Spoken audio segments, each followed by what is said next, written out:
The alien princess hated humans until one won her heart on the battlefield. The first thing she said to me was, "Move your unit to the eastern ridge and hold it." She did not say please. She did not look at me when she said it. She was already studying a holographic map that floated above her wrist panel, her long fingers tracing troop positions like she was arranging furniture. Around her stood 6 Valeran officers in white armor polished so clean it hurt to look at directly. Around me stood 11 humans in mismatched gear held together with field tape and stubbornness. My name is Corporal Kai Brennan. I am 26 years old, 5 feet 11 inches tall, and on that morning I weighed 173 pounds. I say this because when Commander HumansUntil Sora of the Valeran Empire finally did glance at me, she looked like someone who had just been handed a dull tool they did not want and were being forced to use anyway. I had been briefed on the Valeran before deployment. Everyone in the human coalition forces gets the same lecture. The Valeran are the oldest spacefaring civilization in the known cluster. They have been flying between stars for 11,000 years. They build cities on the surfaces of dead moons and grow food in the vacuum of space, using technology that our best engineers still cannot fully explain. They are tall, pale-skinned, silver-haired, and they move with the kind of quiet precision that makes you feel clumsy just by watching them. Their empire spans 42 star systems. They have fought and won wars that lasted longer than recorded human history. Humans had been in space for 60 years. You can imagine how they felt about us. The coalition was a joint military operation between 5 species against the Krath Dominion, which had been raiding mining outposts along the outer belt for 2 years. The Krath were vicious, fast, and organized in a way that simple words make hard to explain. They did not fight like any army a human strategist had read about. They moved in rolling waves, broke apart, reformed, hit from directions that made no tactical sense until suddenly they made all the sense in the world and half your line was gone. The Valeran had fought them before. The Suran had fought them before. The Drev had fought them. Humans had not. We were the new members of the coalition. The ones who had barely qualified to be here. The ones every other species treated like a child who had wandered into a room where the adults were talking.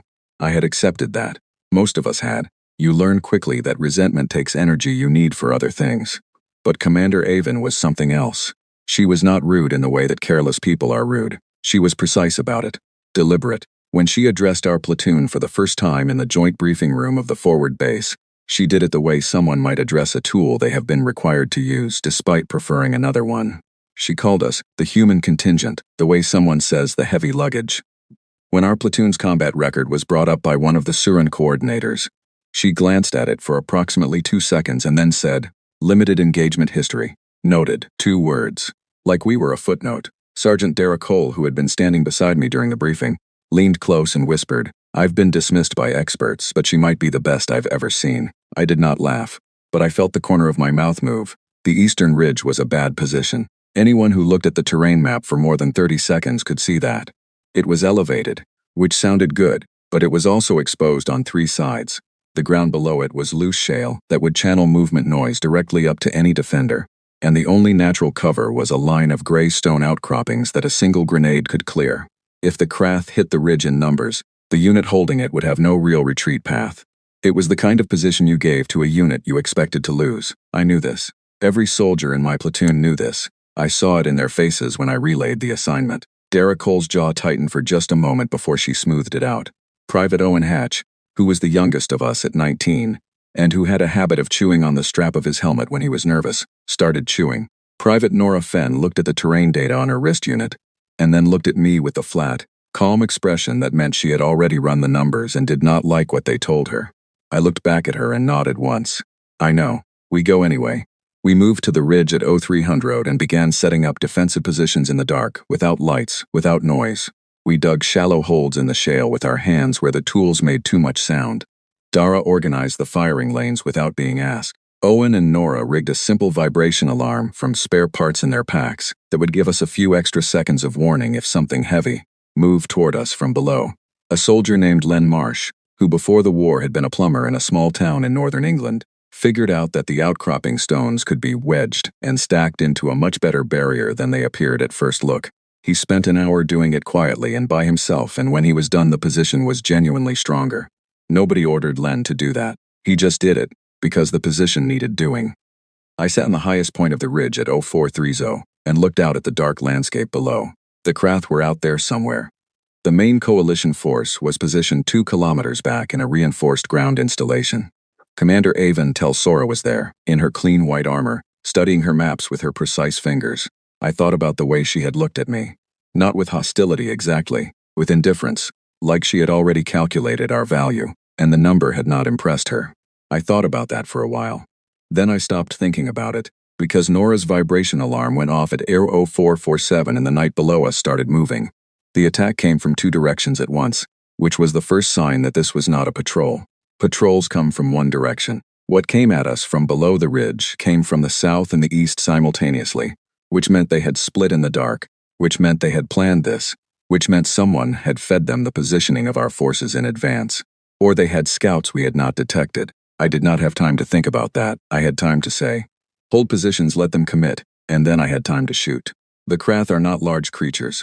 They are roughly the height of a human child, wide in the shoulders, with 4 limbs they can use for either running or climbing, depending on what the terrain demands. Their skin is dark gray-green, and absorbs light in a way that makes them genuinely difficult to see at night without thermal enhancement. What they lack in size they make up for, in speed and in the strange, unsettling way they communicate during a fight, which is not through sound but through a series of body movements that allow an entire unit to shift tactics simultaneously, without a single word spoken. In the first 90 seconds we fired 300 rounds and took 2 casualties. Owen Hatch took a strike to the shoulder that spun him off his feet and put him down hard. A soldier named Pete Graves took a more serious wound to his left side and had to pull back from the line. I heard Pete swear once loudly, and then stop swearing and start breathing carefully, which was worse to hear than the swearing. Hatch is mobile, Dara said from 6 meters to my left. She had assessed Owen without stopping firing, which was the kind of thing Dara Cole could do, and most people could not. Graves needs pressure, he can still hold the position. On it, said a voice at the back. That was Ellie Var, our medic, 22 years old and the calmest person I had ever met in a crisis, moving to Pete without being told. The next wave hit before I had finished processing the first. More of them this time, coming faster, having learned from the first push where our firing positions were. They adjusted their approach angle in real time, which was the thing about the Krath that the briefing materials described as tactically adaptive, and which, in practice, meant they were terrifying. A standard enemy hits your position, takes losses, retreats, reorganizes. The Krath did not retreat. They absorbed the shape of your resistance, and then flowed around it, like water finding a new path. Len Marsh's stone barrier saved us from the third wave. They came up the shale slope below us, expecting to reach the outcropping line quickly, and instead hit the stacked barrier 3 meters earlier than their approach angle had accounted for. It disrupted their timing. It gave us 4 seconds of clean target opportunity that we did not waste. I counted 11 humans on a badly placed ridge, holding against a force I estimated at between 60 and 80 Krath for 22 minutes. It was not elegant, it was not clean. My hands were shaking in a way they did sometimes in the middle of a sustained fight, a physical fact that had nothing to do with fear and everything to do with adrenaline management in cold air. Nora Fenn had taken a hit to her forearm, strapped it against her body, and was firing one-handed without dropping her accuracy below acceptable. Dara was directing fire and movement across the ridge simultaneously while also, I noticed at one point, physically hauling a dazed Owen Hatch back into a safer position by the collar. Then the main coalition force came under fire. The radio crackled at 514, and the voice that came through belonged to a Velaran signals officer, and it was not calm. The forward installation was being hit from the north. What had happened to us on the ridge was not the main attack. It was the distraction. The Krath had used us as a way to pull attention away from the real target. In the installation, Commander HFY Sto was directing a defense with 60% of her available forces already committed to the southern perimeter. The northern approach was thin. Her personal command post was in the northern section. I looked at my platoon. Pete Graves was down. Owen Hatch was mobile but slow. Every one of us had been fighting for 22 minutes against a force that should have overwhelmed us. The ridge was technically still holding. I keyed the radio and said, "Brennan platoon is moving to the installation, northern approach." The Velaran signals officer said, "You have no authorization to leave your position." I said, "Noted." Then I signaled Dara Cole and she started moving the platoon off the ridge at a run. We came through the northern perimeter at 0531, in a state that I think surprised the Velaran soldiers defending it, because they had clearly expected the humans on the eastern ridge to still be on the eastern ridge. We were dirty, breathing hard, 2 soldiers short of full strength, and we came in running rather than walking, which I think was the detail that made the Velaran nearest the gap actually step back. There was no time for anyone to explain anything. The Krath were already inside the northern perimeter. Not in large numbers, but in precisely the numbers needed to create chaos in a command post, which is to say a small number in exactly the right place, at exactly the right moment. The right place was a corridor 3 meters from where Commander HFY Sto was standing. I did not have a plan that was more sophisticated than reach the corridor before the Krath do. That was the plan. It was not a subtle plan. It did not require a briefing or a holographic map with troop positions arranged like furniture. I reached the corridor first. There was a moment, which I remember with a strange and specific clarity, where I was running, and I could see 2 Krath ahead of me, and I could also see her, the commander, standing with her sidearm drawn, and 3 of her personal guard already down around her. She was not panicking. She was not running. She was standing in the stance of someone who has decided to fight where they are, and has accepted what that decision means. That image stayed in my mind for a long time afterward. She was alone, and she was not going to run, and the only thing between the 2 Krath and 3 meters of corridor separating them from her was me in about 1 second of available time. I covered the distance. I will not describe the next 40 seconds in detail. I will say that it was close and loud, and that I took a hit across my upper left arm that I did not register as pain until long afterward, because pain has an appointment system, and it does not always show up during the meeting. I will say that Dara Cole came in behind me and handled the second contact with the kind of controlled, practiced movement that always made her terrifying to watch in close quarters.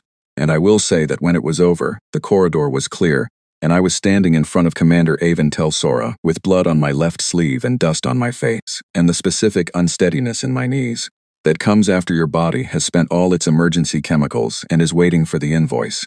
She looked at me. I do not have words good enough for that look. It was not gratitude.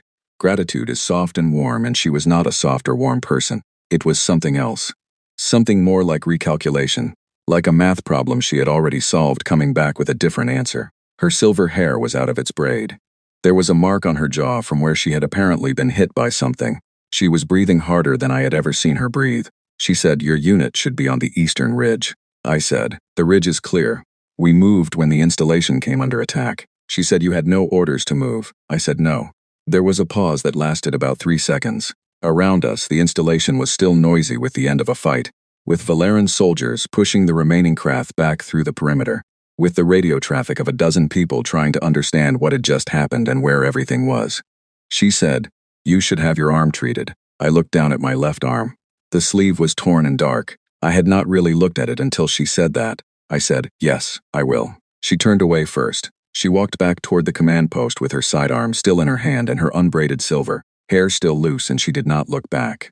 Dara Cole appeared beside me and said quietly, "I counted 4 Krath between us and the perimeter." "Not 2. I said, "I know, I miscounted in the dark." She said, "Good thing you ran anyway." I did not have anything to say to that. So I went to find Elivar and get my arm treated. The after-action report was filed by 0800. I did not read it. I was asleep by 0730 in a bunk that was 2 sizes too short for me in a barracks that smelled like recycled air and cold metal. I slept for 6 hours without dreaming, which was the best sleep I had since deployment. 3 days later, Private Owen Hatch showed me the Coalition's updated unit classification log on his datapad. He pointed to the line for the human platoon attached to the joint operation. The word expendable had been removed from our unit classification. Nobody announced this. Nobody explained it. It was just gone. Owen looked at me like he expected me to say something significant. I looked at the blank space where the word had been, and thought about silver hair loose from a braid and a 3-second pause in a corridor. I handed his datapad back and said, "Get some sleep, Owen." He said, "Do you think she changed it?" I said, "Get some sleep." He did not look convinced, but he went. I stood there for another minute in the narrow corridor of the barracks, alone, looking at nothing in particular. Outside, the sky of this planet was a deep amber color at dusk, which was something I had not noticed before that moment. It was strange and beautiful and completely indifferent to all of us, which I found oddly comforting. I went to sleep thinking about a math problem, coming back with a different answer. I did not know yet that the different answer was only the beginning. 3 weeks after the battle at the northern perimeter, Commander HFY Sto requested my platoon for a reconnaissance mission into the outer relay zone. She did not come to us directly. The request came through the Coalition Coordination Channel, formatted as a standard tactical assignment, worded in the same flat official language used for any routine deployment. If you read it quickly, it looked like nothing. If you read it carefully, which I did, twice, sitting at the small steel table in the platoon briefing room, with a cup of something that the vending unit optimistically called coffee, you notice that the assignment was voluntary, technically optional, The request used the word request, where assignment orders normally use the word assigned. Dara Cole read it over my shoulder and said, "She asked for us specifically." I said, "She asked for a human unit with Eastern Ridge experience." Dara said, "That's us." I said, "That's us." There was a silence. Then Dara said, "You're going to say yes." I said, "We're going to say yes." She made a small sound that might have been approval, and might have been amusement, and walked out of the briefing room to start telling the platoon to gear up. We met the commander and her accompanying team at the forward staging point at 060. She was standing with 2 Valeran officers and a Surin scout specialist named Varek, who I had worked alongside briefly during the first week of deployment, and who I respected for his ability to read terrain the way other people read text. When we arrived, Avon looked at us with that same calm, measuring expression she used for everything, and said nothing for a moment. Then she said, "Sergeant Brennan." She had not used my rank before. She had used the collective "the human contingent," or a gesture toward the group, or simply nothing, relying on the context of briefings to make clear she was addressing us. The use of my specific rank and name did something small and particular to the air in that moment, the way a single instrument entering a song changes the whole character of it without anyone being able to say exactly how. I said, "Commander." She turned back to the mission map and the briefing began. The relay zone was a communications dead spot created by the terrain, a long valley carved between 2 ridges of iron-heavy rock that disrupted most standard signal transmissions. The Krath had been using it, the intelligence team believed, to move supply convoys without being tracked. The mission was to position observation sensors at 4 specific points along the valley edges, gather 12 hours of movement data, and extract without contact. Clean, quiet, no engagement if at all possible. She walked us through the plan with the precise, economical language she used for everything. No wasted words, no repeated points, no questions invited until she had finished. When she was done, she looked up from the map and said, "Questions." It was not phrased as a question itself. It was more like a permission, issued and then immediately monitored. Nora Finn, who had healed enough to rejoin full duty with her arm in a partial support brace, raised one hand and said, "The 3rd observation point puts us on open ground for approximately 40 meters. If we encounter a Krath patrol, the extraction route goes back through the open section before we can reach any cover." Avon looked at her. Not the dismissive look from the first briefing. Something more attentive, she said. "Correct. The route takes that risk to maintain sensor accuracy at the 3rd point. The data collected there covers the primary passage mouth." She paused. "Your suggestion?" Nora said. "Stage extraction equipment at the nearest cover point before we move to position 3. It adds 8 minutes but removes the open ground problem on the way back." There was a brief silence. Avon said, "Agreed." She turned to her Valeran officer and said something in their language, and the officer updated the tactical overlay. Nora glanced at me. I did not react, but I noted it. We moved out at 0700 Road in 2 staggered groups, the Valeran forward, our platoon covering the left flank and managing the sensor deployment equipment. The valley was cold. The iron rock on the ridge faces was a deep rust color in the morning light, textured like old bark, and it absorbed sound in a way that made the whole landscape feel muffled. Even the wind was quiet here. It was the kind of place where you became aware of your own breathing. We placed the first sensor without incident. The second sensor took longer, because the designated position was on a narrow ledge that required 2 soldiers to hold the equipment steady, while a third secured it to the rock face. Dara and Len Marsh handled it with the wordless efficiency they had developed from weeks of working alongside each other. Avon watched from a position 6 meters back, and I saw her tracking the process with that attentive expression, the one I had started to distinguish from her default calm. At the 3rd position, we deployed Nora's modification without discussion. Pre-staged, efficient 8 minutes well spent.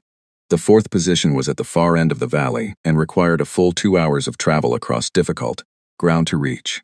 By the time we placed the final sensor and confirmed the network was broadcasting, it was mid-afternoon and the sky above the valley had shifted from pale amber to a deeper, almost copper tone. Avon signaled a hold for position assessment before extraction. Standard procedure. We spread to defensible points and waited while she and Varek reviewed the sensor data on a portable display. I found myself approximately 4 meters from her during the hold, both of us positioned against the same rust-colored rock face, not by any plan, simply by the way the terrain had organized the group. She was looking at the display and I was watching the valley below, and neither of us said anything for several minutes. Then she said, without looking up from the display, "Your medic, Var." She treated 4 Krath prisoners after the installation engagement.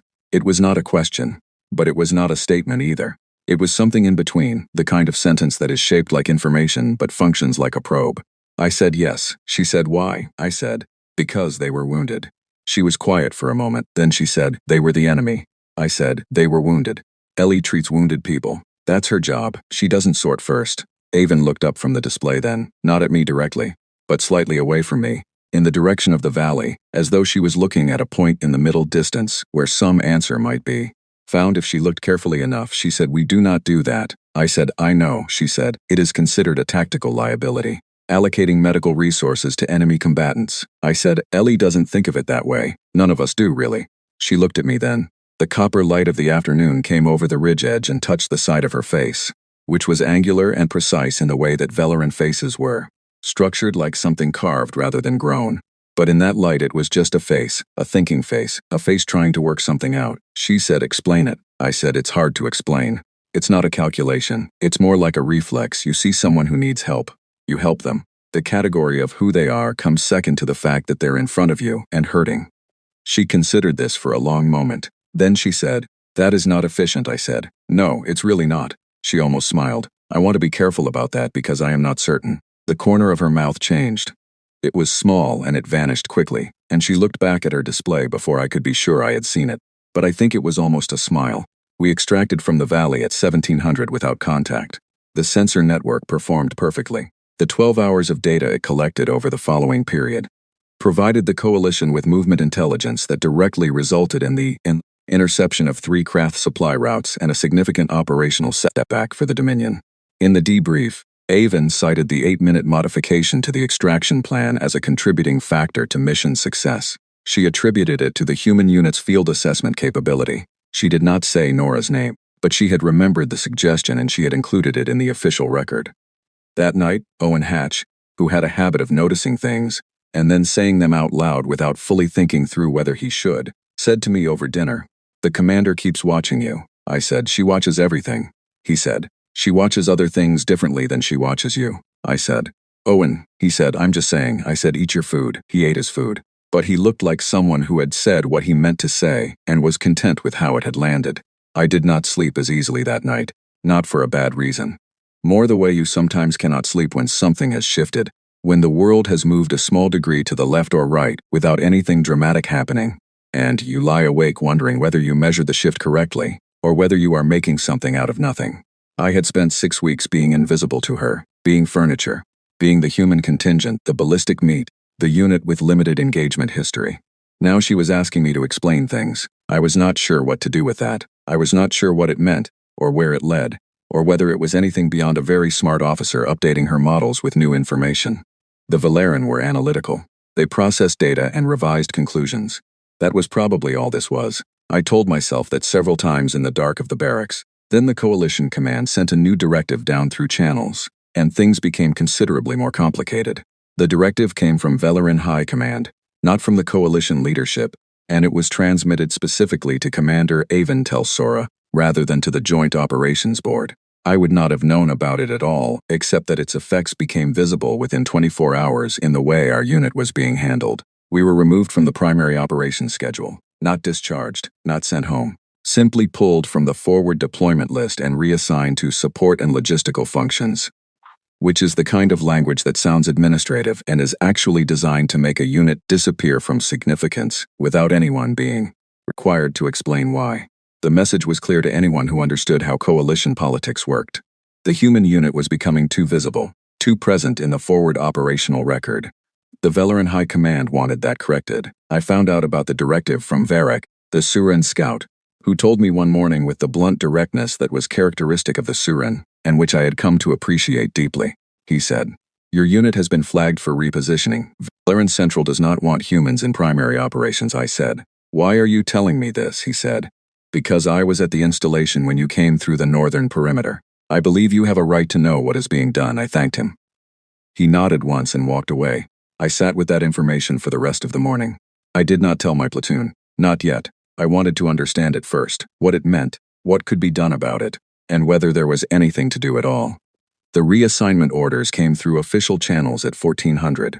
Support and logistical functions, effective immediately. No explanation given. I was walking to the platoon quarters to deliver the news when I passed a corridor junction and found Commander HumansUntil Sora standing there alone, looking at a data screen, not in the way someone looks at something they are reading, but in the way someone looks at something they are arguing with. She looked up when she heard me. Neither of us moved for a moment. I said, "We've been reassigned." She said, "I am aware." I said, "Logistical support." She said, "Is that your decision?" She held my gaze for exactly long enough that the answer became clear before she spoke it. She said no. I said, "Understood." She looked back at her screen. I walked on. I told the platoon at 1600. Dara Cole said nothing. She sat very still for approximately 10 seconds, and then stood up and started reorganizing her equipment with the focused, methodical energy she used when she needed to process something without saying it out loud. Owen Hatch looked at the floor. Nora Fenn said, "Logistical support," in a tone that made those two words carry the weight of something much heavier. Len Marsh, who was sitting on a crate near the back of the room with his boots off, said simply, "Right." And then he started pulling his boots back on. That was it. No one complained. No one argued. They just started getting ready to do whatever came next, whatever form it took, in whatever category they had been put. I had served with these people for 8 months. I thought, not for the first time, that they were the most impressive human beings I had ever met. Not because of what they could do in a fight, because of what they were made of in the quiet moments, in the moments when the answer was unfair and the choice was to accept it and keep going. That evening, the reassignment orders were quietly suspended. No announcement, no explanation. The orders sat in pending status in the system, which meant they had been submitted but not finalized, which meant someone with the authority to pause them had paused them. The next morning we were placed back on the primary operations schedule. I did not ask how. I did not ask who. I saw Commander HFY Sto in the briefing corridor at 0700, and she walked past me without slowing and said, in a voice flat and even and professional, "Terrain assessment of the Northern Pass, 0800, your unit is assigned." I said, "Yes, Commander." She kept walking. Dara beside me said nothing, but I felt her look at me and then look away, the way someone does, when they are very carefully not saying what they are thinking. That night I sat outside on a supply crate in the cold amber dark of the base perimeter, and thought about this. I thought about the suspended orders. I thought about the data screen she had been arguing with in the corridor. I thought about the way she had said no, when I asked if the reassignment was her decision, and what it had taken for a Velaran commander to say that word to a human corporal in a corridor. The Velaran do not explain themselves. They do not justify. They do not show the work. She had shown me exactly enough to let me understand. I did not know what to call what was happening. I had no framework for it. I was a human corporal from a species that had been in space for 60 years, and she was a Velaran princess from an empire 11,000 years old, and whatever was building between us was not something anyone had a map for. But I had learned a long time ago that the absence of a map does not mean the territory does not exist. I went inside. I slept. In the morning, we went to work. The intelligence failure happened on a Thursday. I know it was a Thursday because Owen Hatch had written it in the small logbook kept in the left breast pocket of his jacket, the one where he wrote down dates and brief notes about things that seemed important at the time. He showed it to me later. The entry read, "Thursday. She went north, we didn't know." It was as accurate as anything else I could say about that day. Commander HFY Sto had gone north with a 2-person reconnaissance team to verify a piece of intelligence suggesting that the Krath had established a forward observation post in the hills above the valley, where we had placed the sensor network 6 weeks earlier. The intelligence came from a Surin analyst, was passed through 3 layers of coalition review, and was assessed as reliable. It was not reliable. What was waiting in the hills above the valley was not a forward observation post.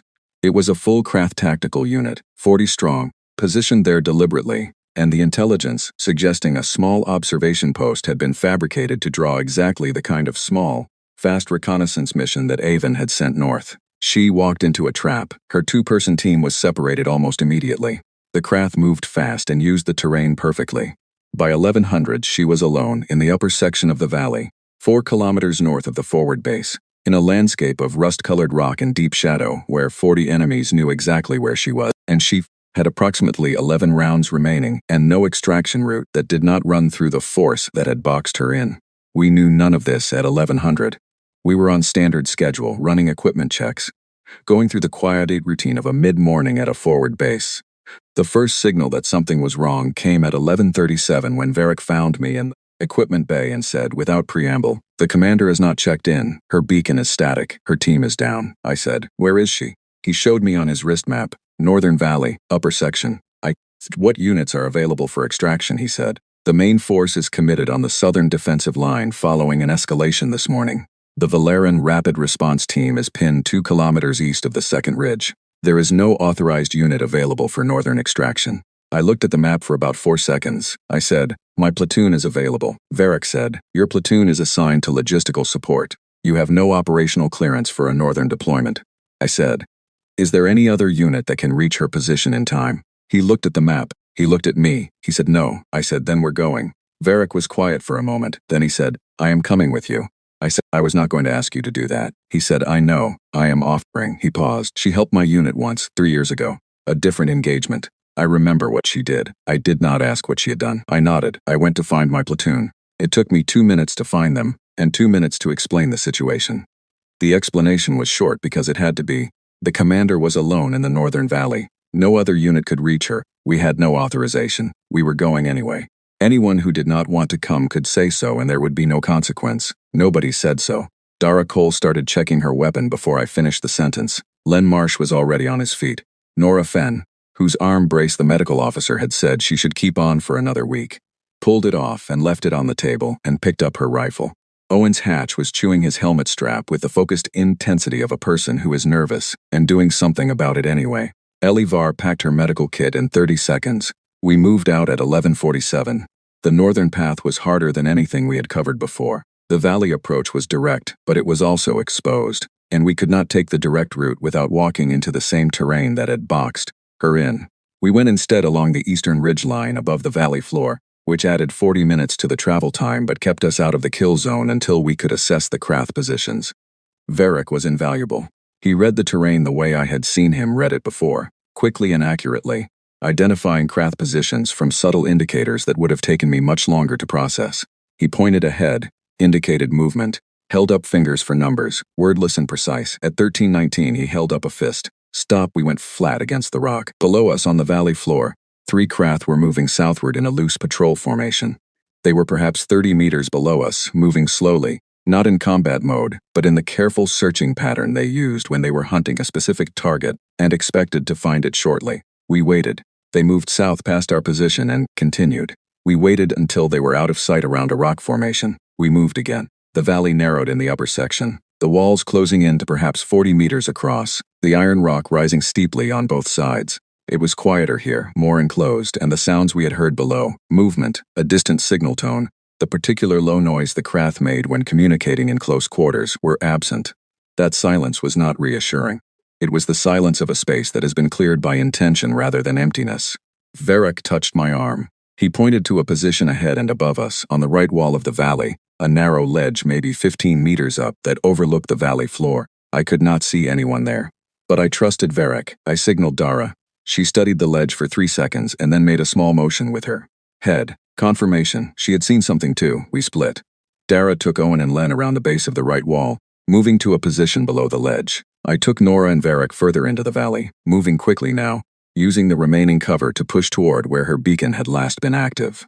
We found her 2 minutes later. She was behind a large rock formation at the very end of the valley, in the last defensible position the terrain offered.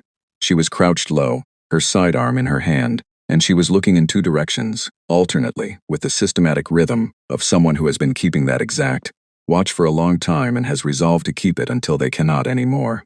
There were 2 Krath between us and her position, circling slowly, and there was at minimum 1 on the ledge above. The 2 on the ground would see us before we could reach her. We could not cross the 20-meter open section to her position without being seen. I looked at Varric. He looked at me. Behind us very faintly, I heard a single controlled sound that was Dara Cole signaling that she was in position below the ledge. I counted to 3. I cannot, even now, explain how much happened in the next 2 minutes with any kind of calmness or literary grace. What I can say is that it was loud, it was fast, and it was decided by the same margin that most close-quarters situations are decided by, which is approximately 1 second of someone doing something before the situation changes, and that option closes forever. We crossed the 20 meters. Nora handled the left contact. Varric handled the right. Above us, the sound from the ledge went sudden and then stopped, which was Dara. I reached the rock formation. She was on one knee, sidearm level, looking at me. For a moment, neither of us moved. I was breathing hard from the run. She was breathing hard from hours of sustained stress in an escalation with an enemy who had been methodically tightening the circle around her. Her silver hair was loose again, the braid entirely undone, and there was blood from a cut above her eyebrow that had dried dark against her pale skin, and she was looking at me with an expression I had never seen on her face before. Not calculation, not recalibration, Something that did not have a professional category. I said, "Can you move?" She said, "Yes." I said, "Then we move now. Quickly." She stood. She put her sidearm in its holster and she moved, no questions asked, no discussion of authorization or orders or the proper protocol for an extraction that did not officially exist, and I turned and she was beside me and we ran. The extraction took 43 minutes. We lost the path twice and Varek recovered it both times. Owen took a hit to his leg in the final section, shallow, not serious, but enough to slow him, and Len Marsh put his arm around him and carried half his weight without being asked, which was the most Len Marsh thing that had ever happened. Ellie Varr was at the back of the group and twice I heard her calm, low voice over the channel managing something I did not ask about in the moment. We came through the perimeter at 1428. We were dirty, and we were loud, and we were 11 humans and 1 Saran and 1 Valeran commander, and we were all breathing like we had been running for a long time because we had been running for a long time. Medical was waiting. Someone had called ahead. The base was already in a controlled chaos of people responding to the news that Commander Tel Sora's team was down and she was missing, and our arrival through the northern gate, present and complete, caused the kind of ripple effect you see when an outcome reverses so suddenly that the people prepared for one result have to stop and replace it entirely with another. Ellie went immediately to Owen. Len sat down on the ground and did not move for several minutes. Dara stood with her weapon across her body and looked at nothing in particular with the expression of someone who has finished a calculation and is verifying the result. I was standing just inside the gate. Varek was beside me. Around us, people moved and spoke, and the base continued its organized response to a crisis that had just resolved in the last way anyone had expected. Avon was 3 meters away. The medical team was around her, checking the cut above her eyebrow, asking questions, and she was answering them with her typical precision, steady and clear, giving them exactly the information they needed in exactly the right order. Then she turned her head and looked at me. She looked at me for a long moment, not with the expression from the first day, not the indifference or the calculation or the recalibration, something quieter than all of those, something that looked to me, in the amber light of the late afternoon through the perimeter gate, like the expression on a person's face when they have been holding something very tightly for a very long time and someone has just quietly made it possible to let go. She said my name, not Sergeant, not Brennan, not the human contingent or the human unit or any of the categories that had sorted me into places below her notice for the first weeks of this deployment. She said, "Kai, one word, my name, just that." I said, "Commander." She looked at me for another moment. Then she turned back to the medical team and continued answering their questions. I walked to the nearest wall and sat down on the ground with my back against it and my legs out in front of me, and I thought about nothing for approximately 5 minutes, just sat there, just breathed. After a while, Varek sat down next to me. We did not speak. We just sat there together in the noise and the light. Two people who had both decided to run towards something impossible and had come out the other side. The amber sky above the base deepened toward copper, then toward red. I thought about a name, the way a voice can carry a name, the way it sounds different when someone has decided, without explanation or ceremony, to stop sorting you into categories and say the specific word that is only yours. I thought about that for a long time. The armistice was announced on a Tuesday morning, not a victory, not a defeat. Cessation of active engagement while terms were discussed, which was a diplomatic way of saying that both sides had decided the cost of continuing was larger than the cost of pausing. The Krath Dominion retained some of the outer mining positions they had seized. The coalition retained control of the relay corridors. Nobody got everything. Nobody got nothing. War, as it turns out, rarely ends in the way it begins. I found out about the armistice the same way most soldiers find out about things that change their lives, which is by someone else reading a message on a screen and reading it out loud to a room. In this case, it was Dara Cole, holding her datapad, sitting on the edge of her bunk, who said, "It's done," in a voice that was flat and matter-of-fact, and at the same time carried the weight of 8 months of fighting compressed into 2 words. The room was quiet for a moment. Then Owen Hatch said, "Does that mean we go home?" Dara said, "It means we find out."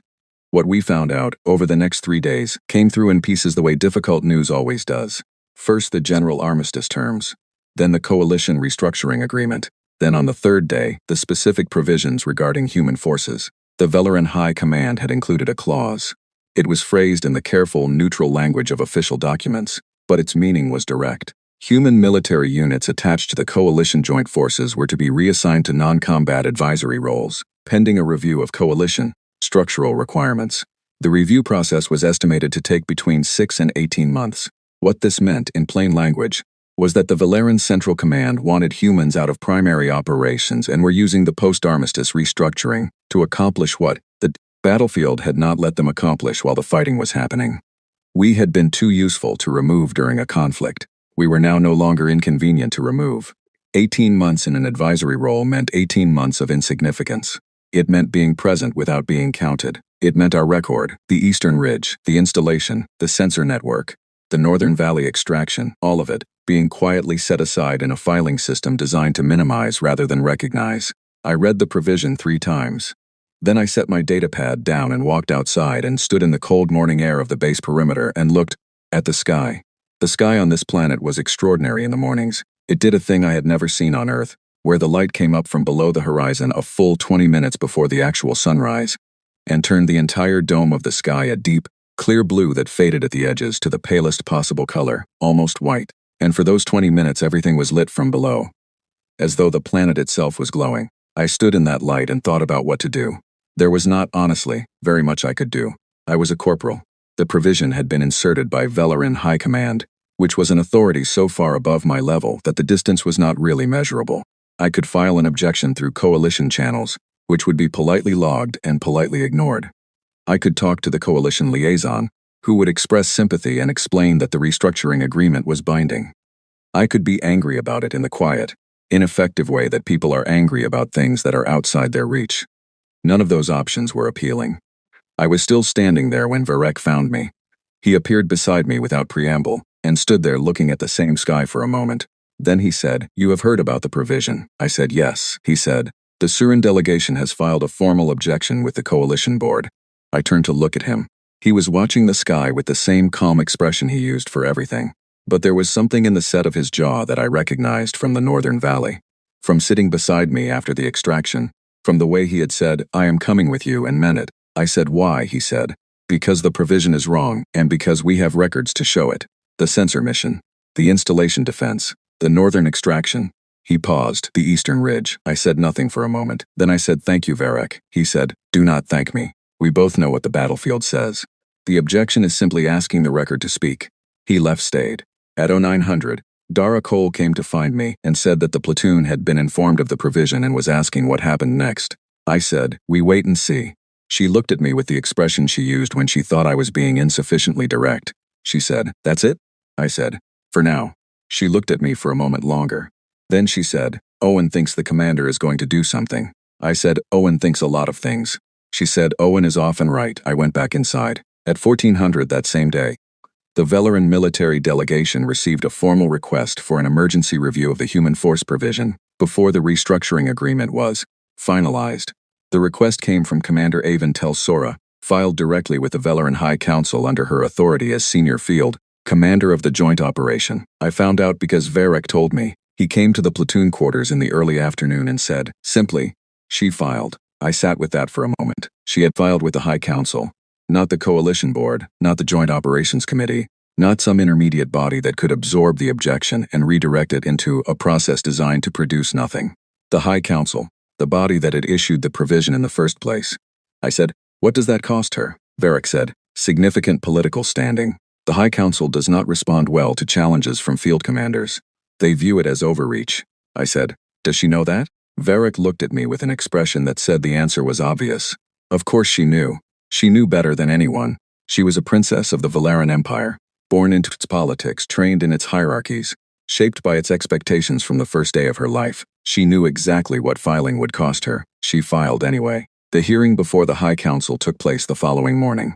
It was transmitted through the Coalition diplomatic channel, which meant that anyone on the joint base with access to the channel could observe it. I did not watch it in real time. I found out afterward, from Dara, who had watched the entire thing on a tablet in the corner of the platoon quarters. She told me what happened. Avon had appeared before the council in full Valeran formal dress, the white armor of an active commander replaced by the formal garments of her rank, gray and silver and precise. She had stood before 7 council members and she had presented, without any visible emotion and in perfect order, the combat record of the human platoon attached to the joint operation. The Eastern Ridge engagement. 47 minutes of sustained defense against a force 6 times our size, 0 position loss, a counter-maneuver that relieved pressure on the main installation during a critical phase. The Northern Perimeter Rescue. Unauthorized movement to cover a command post under attack. Direct action at close range. Command post secured. The sensor network mission. Field modification that eliminated an open ground vulnerability. Attributed by the mission commander herself to human field assessment capability. Data gathered that led directly to the disruption of 3 Krath supply lines. The Northern Valley extraction. Unauthorized deployment. No available alternative. Mission commander located and extracted from a 40-strong encirclement. Full platoon returned with no fatalities. She laid it out in the precise economical language she used for everything, without flourish and without advocacy, simply asking the record to speak, exactly as Varek had said. When she was done, one of the council members asked, "Commander Telsora, you are aware that this challenge places your standing with this council at risk?" She said, "Yes." The council member said, "And you filed regardless?" She said, "I filed because the record is accurate and the provision is not consistent with it." Another council member said, "The provision concerns long-term strategic coalition structure, not individual unit performance." She said, "With respect, the individual unit performance is the relevant data for evaluating the provision's premise. The premise is that human military units are not suited to primary operational roles. The record indicates otherwise. If the premise is incorrect, the provision built on it requires review." Dara, telling me this, paused at that point and said, she did not raise her voice once. 7 council members, and she spoke to all of them like she was reading coordinates. I said, "What did they say?" Dara said, "They said they would take the objection under advisement." She paused again. But 2 of them asked follow-up questions. Real ones, not dismissive ones. The review was ongoing when the final restructuring documents were submitted for signature. The human force provision was tagged as under dispute in the final agreement, which meant it was formally included but not binding until the review concluded. It was not a victory. It was a door left open. That afternoon, I was told that Commander Avon Telsora was at the northern loading dock, where units preparing for return transport were being staged. She was scheduled to depart for Velarin space in the evening. The coalition debriefing was complete. Her official role in the joint operation was concluded. I went to the loading dock. She was standing at the edge of the staging area, not looking at the transport ships but at the sky. She was in her formal garments rather than her armor, which made her look different in a way I could not entirely quantify. The same person but differently presented, like seeing a landscape in 2 different seasons. Her silver hair was in its braid again. I stopped a few meters away. She heard me. She looked over. We looked at each other for a moment without saying anything, which had become, somehow, a comfortable way to be with each other.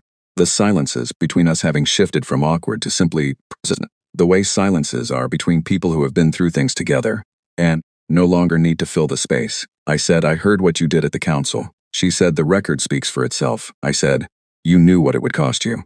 She was quiet for a moment, then she said, "Yes." I said, "Why?" She looked at me with an expression that was difficult to name. It was the most open I had ever seen her face, the most like a person rather than a commander. And it held something that I think was honesty in its purest form, the kind that does not calculate or protect itself, that simply says the true thing, because the true thing is the only thing worth saying. She said, "Because you ran towards something impossible when no one ordered you to. Because Var treated the wounded without sorting them first. Because Marsh stacked the stones in the dark without being asked. Because Cole hauled Hatch back into position under fire. Because she decided she would not leave him there." She paused. "Because you are the most impractical and inconvenient soldiers I have ever encountered, and somehow the battlefield keeps going the way it should anyway." I said, "That might be the kindest thing anyone has ever said about us." She said, "It was not intended as kindness." I said, "I know. That's why it is." The corner of her mouth moved. That same small thing I had first noticed in the valley, in the copper light of the afternoon. I was certain of it this time. It was not almost a smile. It was a small and precise and entirely real. She looked at the sky again. The amber of the late afternoon was shifting toward the deep copper of early evening. She said, "The review will likely take 3 months. Possibly more." I said, "We'll be in advisory roles until then. Unless the provision is overturned." She said, "It will be reviewed fairly." I made certain of that. I said, "I know." Then she said, 3 months is not so long." I looked at her. She was still looking at the sky, but she was not looking at the sky the way she looked at tactical maps or terrain assessments. She was looking at it the way someone looks at a thing they are making a decision about. I said, "No, it's not." She turned and looked at me. Her gray eyes were very clear in the evening light. She said, "I have been in this operation for 8 months. In that time, I have filed 1 emergency objection with the High Council." I said, "I know." She said, "I do not typically file objections." I said, "I know." She said, "I am aware that this is a significant departure from standard practice." I said, I know that too. She looked at me for a long moment.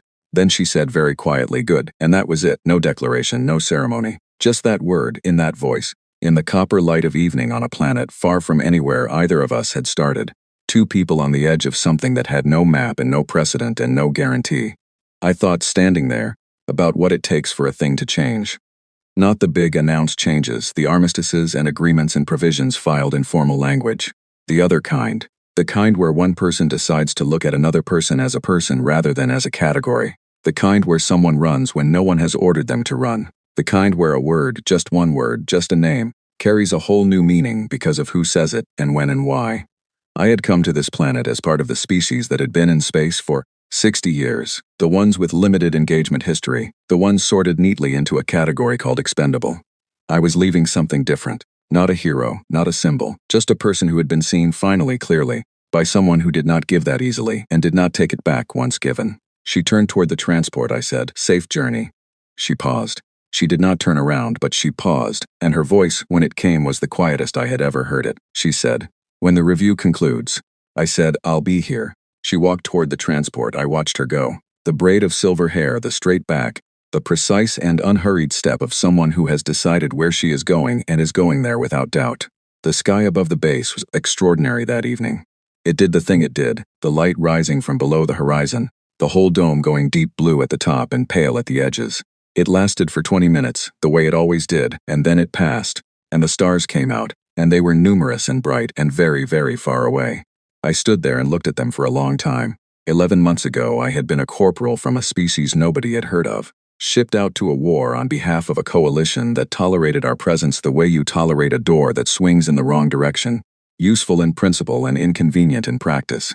And now I was standing on the edge of a loading dock on an amber-skied planet watching the stars come out, and somewhere in the transport that was lifting from the pad behind me, a Valeran commander who had once sorted me into the category of expendable, was thinking about 3 months, the way I was thinking about 3 months, which is to say, not as a long time but as exactly the right amount. Some things do not need to be said to be known. Some things are bigger than the species you were born into, or the war you were deployed to, or the 11,000 years of history that says two people from different worlds cannot simply decide to stand on the same ground. Some things you run toward without orders. Some things you hold, the way 11 soldiers held a ridge that was designed to break them. Not because it was efficient, not because it was calculated, not because it made sense on any map, because someone had to, because you decide to, because the most dangerous and most human thing I have ever done was not the fight on the eastern ridge or the corridor at the northern perimeter or the run through the valley. It was standing still long enough for her to look at me and decide I was worth seeing. That was the hardest thing, and the best.